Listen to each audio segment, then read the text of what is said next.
회사 주차장에 조용히 검은색 고급 승용차 한 대가 들어섰습니다. 차에서 내린 단정한 여인을 본 순간 신입사원 박하늘 씨는 숨이 멎을 뻔했습니다. 일주일 전 그 추운 새벽의 기억이 선명하게 떠올랐거든요.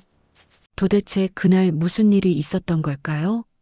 그 모든 일은 단돈 50만 원에서 시작되었습니다. 새벽 5시 47분. 박하늘 씨는 알람보다 먼저 눈을 떴습니다. 낡은 원룸에 스며든 냉기 때문이었죠. 그녀의 손이 침대 옆 서랍으로 향했습니다. 안에는 노란 봉투가 하나 있었어요. 이번 달 생활비 전부인 50만 원이 들어 있었습니다. 어머니 당뇨약값 15만 원, 월세 30만 원을 내고 나면 남는 건 고작 5만 원.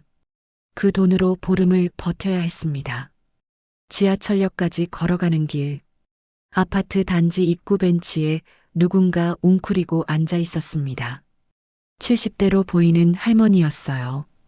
얇디얇은 점퍼 사이로 거칠게 갈라진 손등이 보였고 작은 보따리 하나가 옆에 놓여 있었죠. 하늘 씨는 그냥 지나치려다가 발걸음을 멈췄습니다.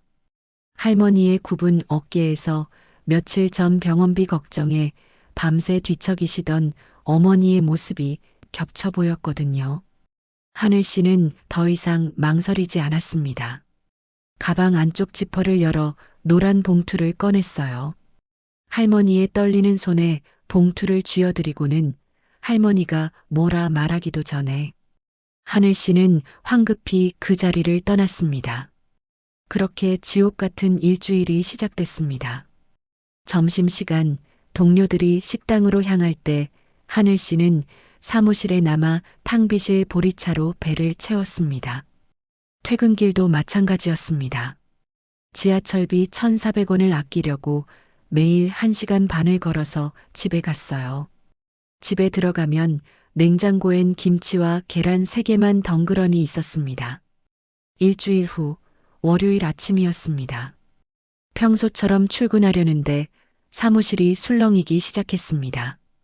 회사 주차장에 광택이 나는 검은색 제네시스 한 대가 조용히 들어서고 있었습니다. 차에서 내린 사람은 일주일 전 그 벤치의 할머니였습니다. 하지만 완전히 다른 모습이었어요. 단정한 회색 정장에 우아한 자태. 허름했던 그때와는 천지 차이였죠. 직원들이 공손하게 인사하는 걸 보니 저분이 바로 해손 유통의 유혜린 이사였습니다. 유혜린 이사는 곧장 하늘 씨의 책상 앞에 멈춰 섰습니다. 그리고 조용히 미소 지으며 단정한 흰색 봉투를 건넸습니다. 봉투 안에는 50만 원과 함께 쪽지 하나가 들어 있었습니다. 당신 같은 사람이 우리 회사에 있어서 자랑스럽습니다. 하늘 씨의 눈에 뜨거운 눈물이 고였습니다. 행복도 잠시, 진짜 시련은 그때부터 시작이었습니다. 유혜린 이사의 아들 이선우 과장이 하늘 씨에게 관심을 보이기 시작했거든요. 하지만 회사 내 몇몇 선배 직원들이 하늘 씨를 곱게 보지 않기 시작했습니다. 소문은 금세 퍼졌고 어느 날은 하늘 씨가 작성한 보고서에 누군가 일부러 오류를 집어넣었어요. 하늘 씨는 호되게 질책을 받았습니다. 더 큰 시련은 집에서 왔습니다. 어머니가 운영하시던 작은 반찬 가게. 코로나 이후 장사가 안 되어 대출을 받았는데 갑자기 은행에서 연락이 왔습니다. 한 달 내로 2,300만 원을 상환하라는 거였죠. 절망적인 상황이었습니다. 그때 어머니가 먼지 쌓인 낡은 나무 상자 하나를 하늘 씨에게 건넸어요. 상자 안에는 오래된 앨범이 들어 있었습니다. 흑백 사진 한 장, 흙먼지를 뒤집어 쓴 채 환하게 웃고 있는 아버지와 그 옆에 젊은 군인. 사진 뒷면에는 이 병장님께 목숨을 구해주신 은혜 평생 잊지 않겠습니다라고 적혀 있었습니다.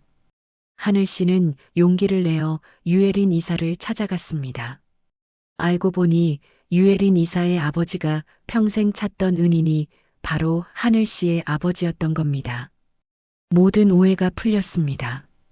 유혜린 이사는 하늘 씨의 사정을 듣고 곧바로 대출 문제를 해결해 주었어요. 선우 씨는 진심으로 하늘 씨에게 고백했고 두 사람은 조심스럽게 만남을 시작했죠. 그로부터 3개월 후 유혜린 이사가 하늘 씨 가족을 저녁 식사에 초대했습니다. 화기애애한 분위기 속에서 식사가 이어졌습니다. 그런데 갑자기 유혜린 이사가 얼굴을 찌푸리며 쓰러지고 말았습니다. 만성 신부전이 급격히 악화된 거였죠. 당장 신장 이식이 필요했지만 가족 중 누구도 조직이 맞지 않았습니다. 절망에 빠진 그때 하늘 씨가 조용히 담당 의사를 찾아가 검사를 받았습니다. 기적처럼 조직이 완벽하게 일치했습니다. 수술은 성공적으로 끝났습니다. 유혜린 이사는 퇴원 후 하늘 씨에게 큰 보상을 하려 했지만 하늘 씨는 다른 제안을 했습니다. 그 돈으로 50만 원 희망 장학금 재단을 만들어 달라고요.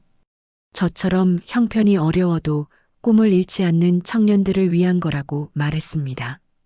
그로부터 1년이 흘렀습니다. 50만 원 희망 장학재단은 벌써 120명의 청년들에게 희망을 전했습니다. 하늘 씨는 선우 씨와 조촐한 결혼식을 올렸어요. 유혜린 이사와 하늘 씨 어머니는 이제 진짜 가족이 되어 매주 반찬을 나눠 먹으며 손주를 기다리고 있습니다. 50만 원. 어떤 사람에겐 하루치 식비, 어떤 사람에겐 한 달 생활비. 하지만 진심을 담으면 그 돈은 누군가의 인생 전체를 바꿀 수 있습니다. 당신의 작은 선의가 오늘 누군가에게 기적이 될 수 있습니다. 진심은 결국 통합니다.